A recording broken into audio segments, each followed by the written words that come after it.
Hello everyone and welcome back to the channel once again. If it's the first time here, my name is Gigo and today we are back at the Pram project. In our previous episode we started with the septic tank construction where we did the digging, and we all saw what happened where because the ground was soft and it was sand, it started breaking in, getting closer to the structure, and then we had Brother Sammy coming to our aid, right?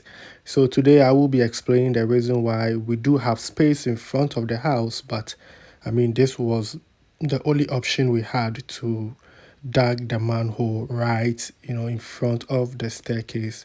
We didn't have land at the back of the house, right? Initially, we wanted to do it at the back of the house, but one thing we realized that it would take weeks to get it done, and there are houses, people needs to go and park their cars and all that. And it wasn't actually our land, right? So we were like, we don't want, to have a future problem, even though we asked permission from the neighbors behind and they told us that we could do it, but we look at how it may affect them in the future as well, right? So we decided to just do it right in front of the staircase where we saw what happened, right? It just started breaking closer to the structure, right? So one person asked a question, which is a ninth train. This guy has been following our channel for a long time now. I really do appreciate all of those subscribers that have been with us from day one to this stage. It's been 4 to 5 years and you guys are still here, and we are still doing block works and all that, and we are still here, right? This way I know that you do appreciate how this journey, has been so far, right? Some of the challenges and how things are going. It is a step-by-step process of building here in Ghana, right? We are not in a hurry to do anything, right? We just want to build something for future generations, right? So you could see that there's a land in front of the house, but we didn't go there, right? Because like I said, grandpa bought this land, so many years ago, over 50 years ago. And grandpa was born in Pram, right? But didn't grow up in Pram. He grew up in Tema because that's where the father came from. So he bought this land and said that, he wants his children to come and live together because this is his root, right? But since he grew up in Tema, which is Tema New Town, and all the children also grew up in Tema, right? So I didn't even know that we have a root, right, from Pram until 2019, right, when we discovered this land. And through this land I realized that we actually have a root. So we didn't know about it. So when we discovered this land, that means that 6 children have to share, right? And what they said was that my grandpa said the family should come together and build something on the land. But unfortunately, there are some, one or two things, issues in the family, so they couldn't come together. Everybody sold his portion of the land. It was just quarter plots for everyone. And the children already have houses. They don't need land for anything, right? But the coming together was the issue. It wasn't like a big issue, but they didn't see the need, right, of spending money on a quarter plot to do something, and they have no idea what they wanted to do. So most of them sold out, right? They sold their plot of land out. Some also kept their own, like the one in front of us, that person haven't sold his own yet. So what happened was, like, the land is full of guests now. You have guests, living on this land, which that wasn't the plan initial. It was for the family to come together. So when I saw what was happening, and I decided to come and do something on the land, right? So my first plan was for the view. When I came and I saw the sea view, I was like, I just want to do something here, right? But because of the structures, I need to go high so that I could get the clear view of the sea, of what I wanted, right? So that is why we don't have enough space on the land to actually do what we wanted to do. Like I said, the land in front belongs to my uncle. Whether he will come for it or not, we don't know, right? But we don't also want to do something that will trigger. So if you look, the septic tank is just right in front, in between the two plots, right? So for now, I mean, we will be using it as a working part, as a space. If he's ready to come for it, fine. If not, I mean, we still use it for garden, and all of those things to just beautify the place, right? So why am I sharing? So you can see the path, right? So that is the path straight to the other houses. I mean, it's full of guests, or I'll say strangers, on the land that was bought by my grandfather to have his family, because he also didn't do anything in Pram, right? I mean, he everything he had, he invested it in Tema, right? So I mean, this was to, I mean, we were supposed to do something here in his name, in remembrance of him, but I mean, the children were not able to come together to do that, right? So why am I sharing this story? I'm sharing this story because most of us are also doing a similar thing, right? We are building houses thinking that our kids will live in, and our great grandchildren will come and stay in. But what are we seeing today? I mean, we are also doing the same thing, right? We also don't want to live in our parents' house. I mean, most of us rent it out, which, I mean, sometimes it's all right if you are able to renovate it and make money out of it. But sometimes the way the rental goes, I mean, I would say sometimes it's a little bit disrespect, because some people don't do any maintenance of the house. I mean, if you are maintaining the house, keeping the house clean and everything, and you are renting it out, making money and investing in the children and in the family, right? I mean, that makes sense. But sometimes we just leave these houses, we don't do maintenance in them. We are just waiting for everything to get broken, and then we just walk away, right? So this is just a call, right? I'm using this story because most of us living in the West, we think that our kids will go back to Ghana and live in our house. I mean, they are not Ghanaians, right? You may come from Ghana, right? That is the same story. My grandfather comes from Pram, was born in Pram, but didn't grow up in Pram. We were born in Ghana, but we didn't actually grow up in Ghana. We spent most of our time in the West, right? So I mean, just look at the relationship between you and your family and your schoolmates. Can you imagine your kids that were not born in Ghana, had nothing to do with Ghana, right? They don't feel, I mean, they might feel like they are Ghanaians, and, they come from Ghana, Papa come from Ghana, Mama comes from Ghana, but deep down, they are Western kids, right? What would they be going to do in Ghana? So this is why when we are doing something back home, we should, put them in, right? We should let them know what is happening. I believe if my grandfather would have, make the effort to take the kids to Pram once in a while, right? Train them, like show them the way and what he wanted. I think that they wouldn't, just sell this thing out to other people. And don't get me wrong, they didn't sell it because they needed money, right? Or because my grandfather didn't have anything. I mean, my grandfather we have a whole family house in Tema, right? We have a whole family house where, I mean, everybody has a room there. So they didn't see the need of doing something in Pram because actually they didn't grow up in Pram. They did nothing in Pram, right? They have no history in Pram. Everything was based in Tema, right? Same thing with my father also. My father has also built his own house.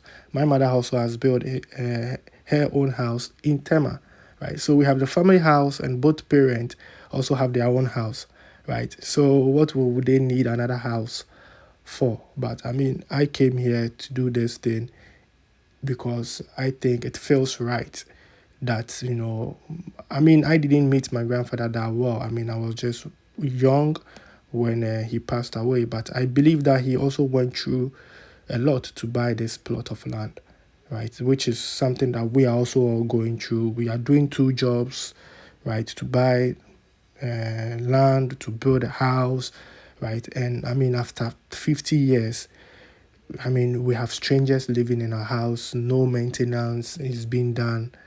I mean, I think it is a waste, right? So when we are constructing or whatever we are doing back home, it should go with a story, right? Let's try to write a story together with our kids because they are the reason why we are doing this for them. If you are building for investment, let them know this house, what I'm doing is to generate money. If it's apartment, let's take our kids through the process also of building in Ghana. We shouldn't do it all by ourselves because we will, the maximum is like 150 years, 120 years on earth, right? The house is going to be there for the next 200, 300, sometimes 400 house. This house which was built, you can see at the front, is been there for a long time, right? The people who build those houses are no more, but the house is still there, right? So, this is not a video to judge anybody, but this is something that I have realized, right? Sitting back and looking at, what is happening, you know, I also don't have interest in my mother's house now, right? And that house is for rent, right? My mother built house, and that house, we went through a hell to actually build that house, right? Where we were taking stones, from the community, fetching sand from the school park to build that house, right? But today we have nothing doing there. We are not even there, right? So this is just for us to rethink about if we are building something in Ghana. What are we building, right? That is why I started this episode. Why are we building in Ghana, right? That should be the first question. And that answer will tell you what you should actually build or what you should go for. Well, if you are building, whether it's investments, building for families in remembrance of you, right? If you are building so that when you are no more, family will come together for your anniversary in the house that you work hard for.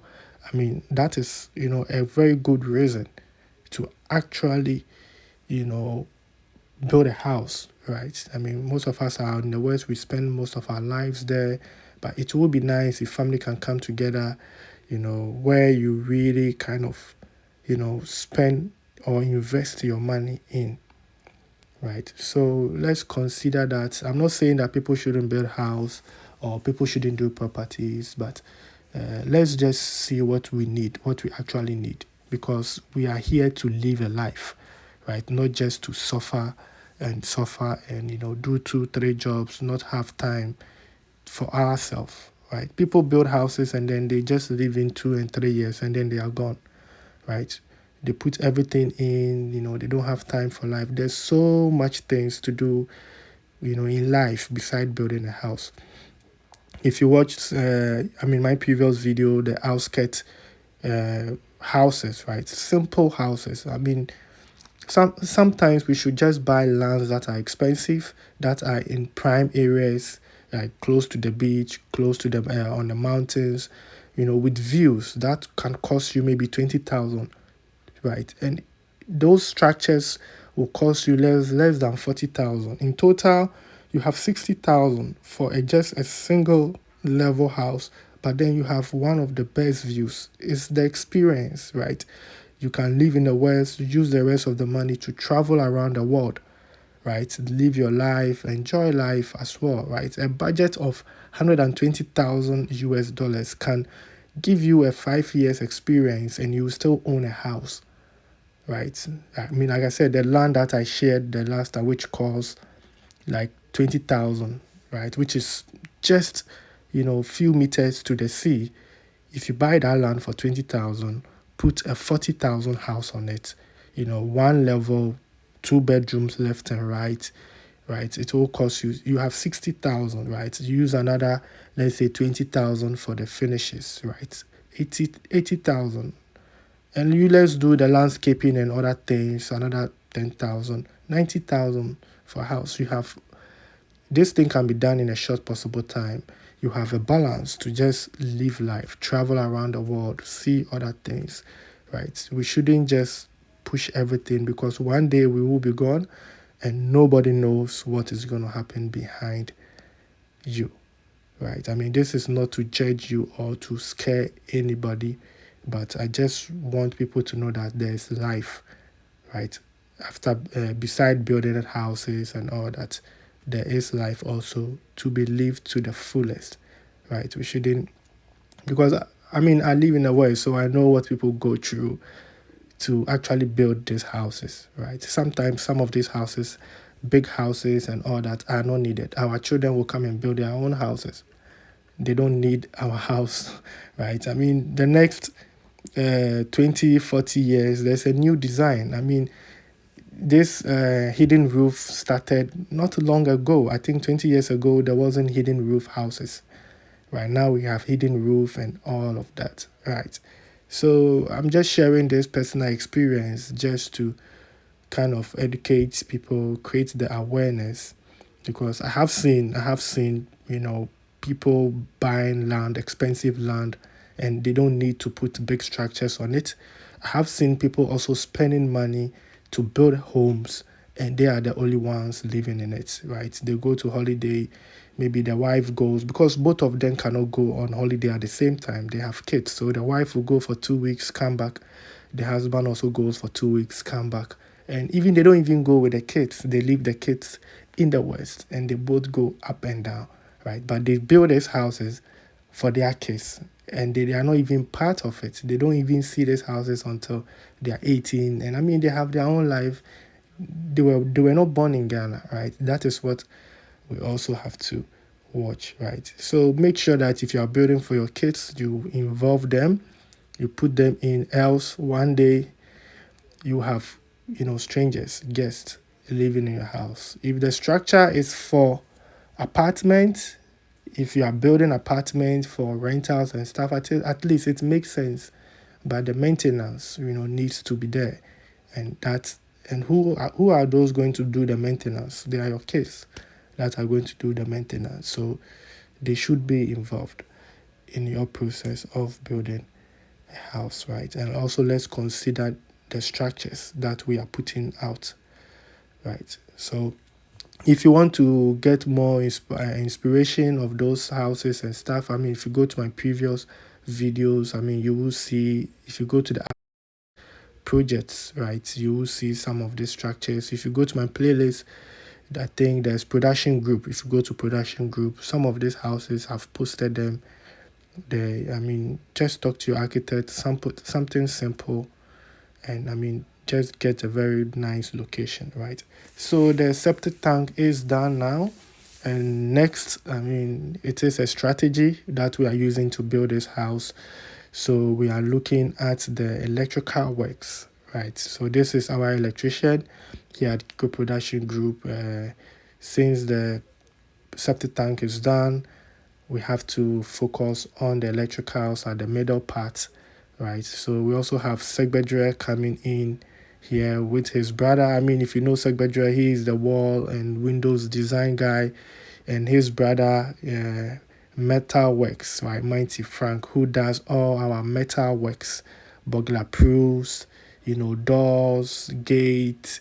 I mean, anything metal, burglary bars. I mean, Frank is your guy. And they are brothers actually from one mother and one father, right? So if you have these two guys, when it comes to your window works and your doors and designing, I mean, you need these two guys, right? I call them the Segbedre brothers, right? Yeah. So if you need, I mean, if you go to my playlists, their names are there, the works they do on the channel, everything is there. Get in touch with them. They are here to, take some measurement and get me some quotes and see the way forward, right? We also have Ansa here, right? Ishmael, who does our windows and also does, balustrade, the glass. I mean, he works with Bruno. I mean, he was assistant of Bruno, right? I mean, Bruno is no more. May his soul rest in perfect peace. But Ansa is taking over, and I trust this guy the same way I trust Bruno. I mean, actually, this is the guy who does the works, the glass works for Bruno, right? He's amazing guy. I mean, the quality is the same, right? The quality is the same. If someone on the dead bed in the hospital will give his bank account and his code to his colleague that make sure that all the work hanging is being done, then you know that yeah, Ansa is someone to be trusted, right?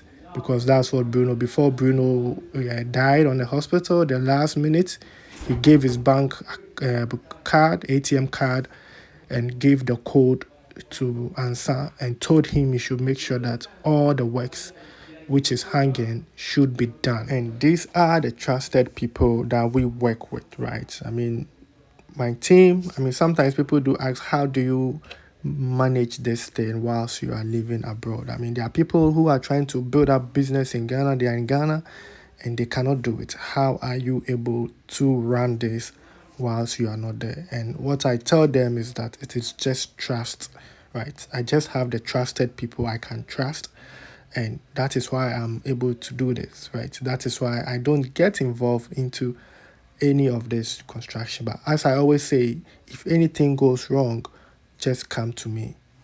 So then I think this brings us to the end of today's episode. I really do appreciate your time spent here on the channel. Please don't forget to like, share, subscribe, and I will see you in my next episode. Let's do we.